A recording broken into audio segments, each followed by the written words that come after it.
Fil-linji gwida maħruġa mill-Università ta' Malta intqal li l-biċċa l-kbira tal-lectures għas-sena li ġejja ser isiru online. Jidher li l-istudenti li ser ikunu qed jibdew fl-ewwel sena tagħhom fl-università se jingħataw iċ-ċans li jesperjenzaw il-ħajja ta' student universitarju billi jkollhom il-lectures fl-università stess.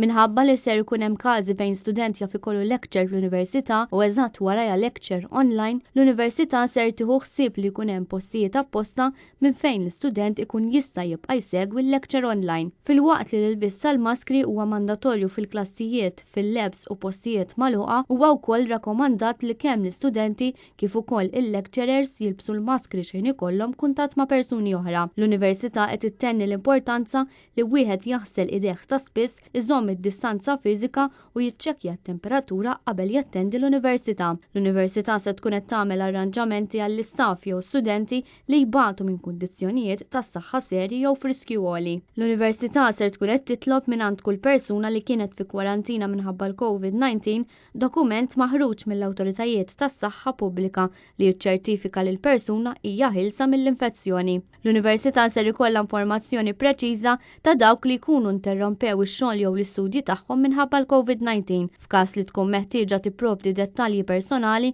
lill-awtoritajiet tas-saħħa pubblika. Intant jidher li se jkun hemm protokolli separati li se jinħarġu minn kull fakultà.